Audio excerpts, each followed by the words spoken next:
आज बनाएंगे बच्चों और बड़ों की खास डिश नान और पनीर। इसे रेस्टोरेंट में जाकर वो खाना पसंद करते हैं और इसे मैंने सिंपल रोटी वाले तवे पर भी बनाना बताया है। साथ साथ अगर आपके घर में गैस तंदूर है तो आप उसमें भी बना सकते हैं। ये बहुत ही ज़्यादा शानदार बनता है।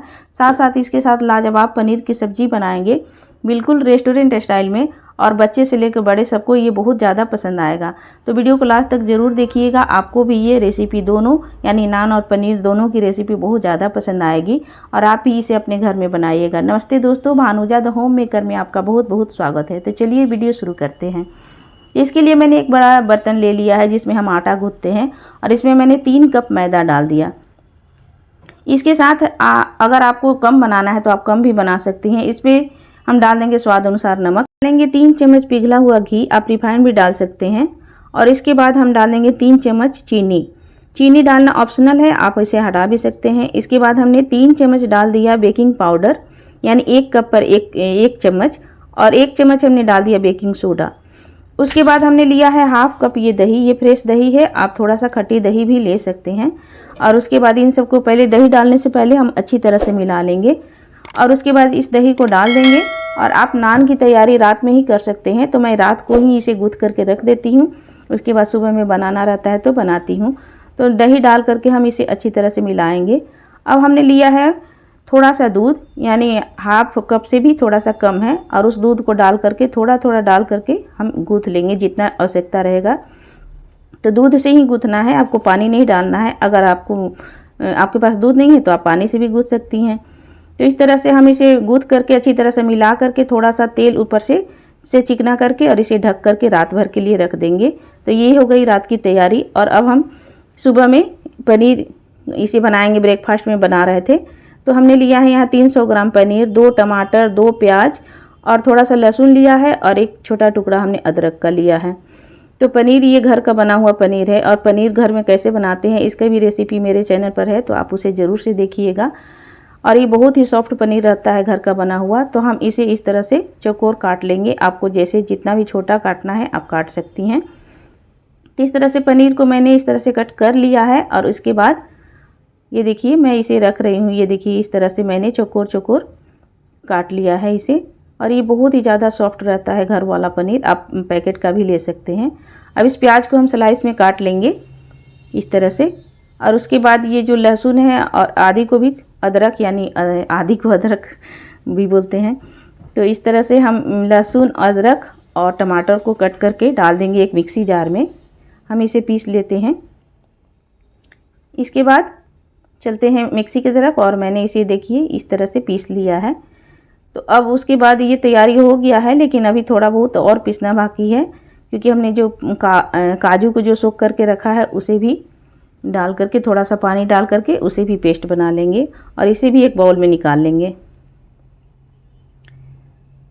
तो इस तरह से हमने इस सब को पीस लिया। और उसके बाद चलते हैं गैस की तरफ। तो कढ़ाई में गर्म होने के लिए मैंने रख दिया था। उसके बाद डाल दिया उसमें 2 चम्मच, यानी 2 बड़ा चम्मच हमने तेल डाल दिया, क्योंकि इस प्याज को थोड़ा सा फ्राई करना है। फ्राई नहीं मतलब सेलो फ्राई करके इसको इस तरह से लाल भून लेना है, जलाना नहीं है, सिर्फ इसका कलर इस तरह से लाल हो जाना चाहिए। और इसके बाद ये देखिए प्याज भून गया है, तो हम इस तरह से किनारे कर देते हैं ताकि जो अतिरिक्त तेल है वो निकल जाए। और उसके बाद इस प्याज को हम निकाल लेंगे एक बाउल में, यानी एक प्लेट में निकाल लेंगे। ये देखिए, और इसे ठंडा होने के लिए रख देते हैं। तेल में हमने अलग से तेल नहीं डाला है, हम पनीर को सेलो फ्राई कर लेंगे। हम यहाँ पनीर को तल नहीं रहे हैं। अगर आपको तला हुआ पनीर पसंद है तो आप उसे तल सकते हैं, लेकिन मैं उसी तेल में थोड़ा सा सेलो फ्राई इसको कर लेती हूँ। बहुत लोग कच्चे पनीर भी पसंद करते हैं, तो आपको जैसा भी पसंद है आप वैसा रख सकती हैं पनीर को। और इस पनीर को मैं डाल दूँगी, थोड़ा सा गुनगुना पानी मैंने करके रखा था उसी में डाल देंगे ताकि ये सॉफ्ट बना रहे। और इस तरह से गुनगुना पानी में अगर आप पनीर को डालती हैं तो पनीर बहुत ही ज़्यादा सॉफ्ट लगता है।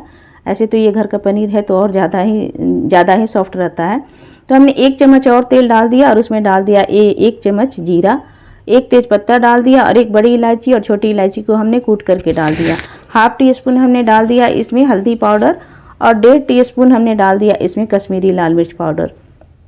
हाफ टी स्पून हमने लाल मिर्च पाउडर भी डाला है, आप अपने स्वाद के अनुसार डाल सकते हैं।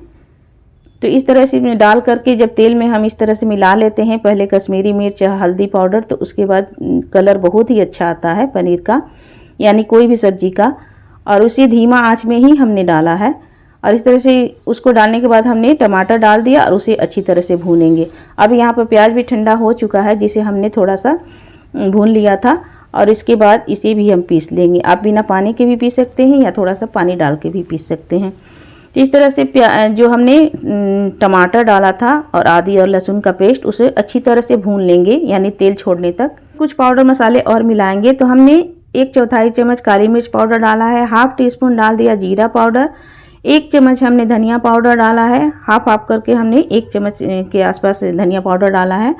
और इसके बाद इन सब मसालों को डाल करके हम इसे अच्छी तरह से भूनेंगे, ताकि किनारे से तेल रिलीज हो जाए। आप जितना अच्छा से मसाला भूनेंगी उतना ही अच्छा पनीर का सब्ज़ी या कोई भी सब्ज़ी बनता है। तो आप धीमा से मीडियम आंच पर आप इसे अच्छी तरह से भून लीजिए। अगर आपको कम तेल खाना है तो आप तक कम तेल में भी बना सकती हैं, और आप जैसा तेल पसंद करते हैं आप उसमें डाल सकते हैं। तो ये अच्छी तरह से भून चुका है और इसमें तेल भी रिलीज हो गया है। तो हम इसमें जो काजू का पेस्ट हमने पीस करके रखा था उसको डाल देंगे। अगर आप काजू का पेस्ट नहीं डालना चाहती तो आप इसमें दही इसी समय आँच को धीमा करके डाल सकती हैं। 1 से 2 चम्मच दही डाल दीजिए, बहुत ही अच्छा लगता है। और इसके बाद हमने नमक स्वाद अनुसार इसमें डाल दिया। इसके बाद इन सबको हम अच्छी तरह से फिर से भूनेंगे। और इसके बाद ये देखिए, जो पनीर में पानी था जिसमें मैंने पनीर को सोक किया था, उसको डाल देंगे। और जितना ग्रेवी आप चाहती हैं पनीर में, आप उतना पानी डाल सकती हैं। तो यहाँ पर मैं थोड़ा सा ग्रेवी वाला ही बना रही हूँ, तो मैंने थोड़ा सा पानी और डाल दिया, और जो पनीर में गुनगुना पानी था उसको भी डाल दिया। इसके बाद हम इसमें पनीर डाल देंगे, और पनीर को डालने के बाद इसे अच्छी तरह से मिला लेंगे, और धीमा आंच करके इसे थोड़ा सा ढक करके हम थोड़ी देर पकाएंगे, ताकि ग्रेवी जो है वो अच्छी से पक जाए, और जो पनीर भी है वो सॉफ्ट और ज़्यादा हो जाए, और ग्रेवी भी थोड़ा सा गाढ़ी हो जाए। तो इस तरह से ये देखिए, मैंने थोड़ी देर पकाया है धीमी आंच पर। और अगर आप इसे धीमी आंच पर पकाती हैं तो आप इसमें बहुत ही अच्छा तेल जो है वो रिलीज हो जाता है। अब इसमें हमने डाल दिया हाफ टी स्पून गरम मसाला, और थोड़ा सा मैंने लिया है कसूरी मेथी, जो मैंने रोस्ट करके रखा था। तो कसूरी मेथी डालने से बहुत ही अच्छा स्वाद आता है पनीर की सब्ज़ी में। और इसके बाद हमने डाल दिया इसमें 1 चम्मच घी डालना भी बिल्कुल ऑप्शनल है। आप अगर डालती हैं तो डाल दीजिए, नहीं तो फिर इसके बिना भी बना सकती हैं पनीर का सब्ज़ी। और आप इसमें थोड़ा सा क्रीम भी डाल सकती हैं, यानी घर की मलाई भी डाल सकती हैं, उससे भी बहुत अच्छा लगता है। तो पनीर की लाजवाब सब्जी बिल्कुल रेस्टोरेंट स्टाइल में तैयार हो गई है। इसमें हमने बारीक कटा हुआ धनिया पत्ता डाल दिया, और थोड़ा सा हमने इसे और पकाया था, ये देखिए। और ये एकदम ग्रेवी जो है वो लाजवाब हो गई है, यानी एकदम गाढ़ी और रेस्टोरेंट जैसा हो गया है। तो ये पनीर की सब्ज़ी बच्चों को बहुत ज़्यादा पसंद आता है। अब मैंने इसे बाउल में निकाल लिया है, और ये देखिए जी। तो आप इसे अपने घर में एक बार ज़रूर से बनाइएगा। और फ्रेंड्स, अगर आपको मेरी वीडियो पसंद आ रही है तो प्लीज़ वीडियो को लाइक, शेयर, मेरे चैनल को सब्सक्राइब करना बिल्कुल भी ना भूलिएगा। उसे ज़रूर कमेंट करिएगा, ताकि मुझे भी पता चले कि मैं जो आपको रेसिपी शेयर करती हूँ वो आपको पसंद आता है कि नहीं। इसके बाद हमने जो नान के लिए आटा गूँथ करके रखा था, यानी जो डो बना करके रखा था, उसे फिर से अच्छी तरह से मिला लिया हाथों में थोड़ा सा घी लगा करके, और तवे को मैंने गर्म होने के लिए रख दिया है। अब इसमें से हम एक बड़ी सी लोई तोड़ेंगे। और इसके बाद हमने थोड़ा सा सूखा मैदा लिया था, और थोड़ा सा कलौंजी मैंने लिया था, जिसे मंगरेला भी कहते हैं। इसको डालने से नान बहुत ही ज़्यादा अच्छा लगता है। और इसके पहले भी मैंने कुलचा की रेसिपी शेयर की है, जिसे मैंने तवे पर और ये गैस तंदूर में बनाया है, तो आप उसे भी देख सकती हैं, वो बहुत ही अच्छा बना है। इसके बाद इस तरह से हम बेल लेंगे, ये देखिए, और गरम तवे पर इस तरह से हमने डाल दिया। अभी एक तरफ सिक जाए तो इस तरह से पलट दीजिए, और उसके बाद ये हाथों से दबा कर, क्योंकि ये मैदा का है तो किनारे जो है वो थोड़ा सा सेकना ज़रूरी है। तो इस तरह से हमने इसे दूसरी तरफ से पलट करके, और इस तरह से पलटे से आप इस तरह से इसे दबा करके एकदम गुब्बारे जैसा फुला सकती हैं, या इस तरह से कपड़े से, कोई साफ कपड़ा ले लीजिए कॉटन का, उस तरह से दबा करके भी इस तरह से फुला सकती हैं। ये बहुत ही ज़्यादा घर में बना हुआ जो नान है वो बहुत ही ज़्यादा सॉफ्ट बनता है, और मेरे यहाँ जब भी नान बनता है सबको बहुत ज़्यादा पसंद आता है, यानी बाहर वालों को भी पसंद आता है। तो पहले बच्चों को बर्थडे रहता था तो मैं नान और पनीर बनाती थी, तो सबको बहुत ज़्यादा पसंद आता था। और रेस्टोरेंट में जो हम नान खाते हैं, अगर वो थोड़ा सा भी ठंडा हो जाता है तो वो एकदम चिमड़ा हो जाता है, यानी क्या बोलते हैं, दांतों से खींचना पड़ता है। तो आपको साथ आप जब ये नान बनाइएगा तो आपके साथ ऐसा नहीं होगा, ये बहुत बहुत देर तक भी सॉफ्ट बना हुआ रहता है। तो इस तरह से मैंने सेक करके और इसमें आप बटर या घी जो भी है, मैं यहाँ घी लगा रही हूँ। और इसके बाद ये देखिए ये नान जो है वो तवे पर बन करके, सिंपल से तवे पर बन करके तैयार हो गया है। तो आप भी बच्चों की जिद को घर में पूरा कर सकती हैं। अगर वो नान खाना चाहते हैं तो आप इस तरह से बना सकती हैं। एक बार मैं फिर से आपको इस तरह से दिखा देती हूँ। कलौंजी को मैंने थोड़ा सा डाल करके हाथों से उसे दबा करके चिपका दिया और उसके बाद फिर से बेल लिया। और ये देखिए कितना अच्छा से ये फूल रहा है। तो ढेर सारा नान मैंने बना करके तैयार कर लिया था, यानी बच्चों को ये मैं सुबह के नाश्ते में बना रही थी। तो इस तरह से कभी कभी मैदा का ये चीज़ें देने में कोई हर्ज नहीं है। रोज़ हम थोड़े खाते हैं नान, मैदा जबकि हेल्थ के लिए अच्छा नहीं है, लेकिन कभी कभी खाने में कोई दिक्कत नहीं है। इस तरह बच्चों की जिद के आगे आपको झुकना पड़ता है, तो वो अगर नान पनीर मांगते हैं तो आप इस तरह से बना के दे सकती हैं।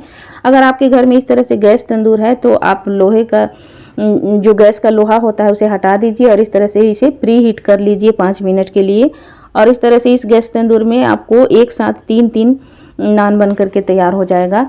तो मैं इस तरह से बेल करके और इसमें डाल रही हूँ। और ये देखिए इसे ढक करके पकाना होता है। आप इसमें मीडियम आंच पर इसे पका सकती हैं, मीडियम से तेज़ आंच पर पका सकती हैं। तो एक एक करके मैंने इसमें डाल दिया है और इसमें जो बना हुआ नान है वो बिल्कुल आपको एकदम रेस्टोरेंट का याद दिलाएगा। तो इस तरह से हमने इसे उलट पुलट करके और इसे सेक लिया है। ये देखिए मैं आपको दिखाती हूँ ये कितना अच्छा बना है। ये बहुत ही ज़्यादा क्रिस्पी बनता है, ये जो गैस तंदूर है उसमें। ऐसे लोहे वाले तवे में भी बहुत ही अच्छा लगता है और बहुत ज़्यादा सॉफ्ट रहता है उसमें बना हुआ नान। तो आप लोहे का तवा है उसको उल्टा करके भी बहुत लोग बनाते हैं नान को, तो आप उस तरह से भी अगर आपके पास समय है तो बना सकती हैं। मैं तो हमेशा इसी तरह से बनाती हूँ और बहुत जल्दी बन जाता है और उसमें टाइम भी नहीं लगता है। और मैं ये बिल्कुल भी नहीं कर सकती लोहे को उल्टा करके, यानी तवे को उल्टा करके नहीं कर सकती, क्योंकि मेरा तवा बहुत ज़्यादा भारी है और उसको करने में मेरा हाथ ही दर्द हो जाएगा। तो मैं हमेशा इसी तरह से नान बनाती हूँ। ये देखिए नान बन करके तैयार हो गया है। तो मैं इसे प्लेट में इस तरह से आपको डाल करके दिखाती हूँ। और ये जो है तवे पर बना हुआ नान है ये बिल्कुल सॉफ्ट है और खाने में दोनों ही बहुत ही ज़्यादा लाजवाब है। तो आप भी अगर बच्चे कहे बड़े कहे सबको ये नान और पनीर तो पसंद आता ही है, तो आपके घर में अगर छोटा मोटा पार्टी है तो आप इसके बना सकती हैं। इसके लिए आप रात में ही तैयारी कर सकती हैं। नान को गूँथ करके रख दीजिए और पनीर के सारे सामग्री जो है वो सुबह में बना लीजिए। तो आपको ये वीडियो कैसा लगा कमेंट करके ज़रूर से बताइएगा। मिलते हैं एक नई रेसिपी के साथ, तब तक के लिए धन्यवाद। Bye bye.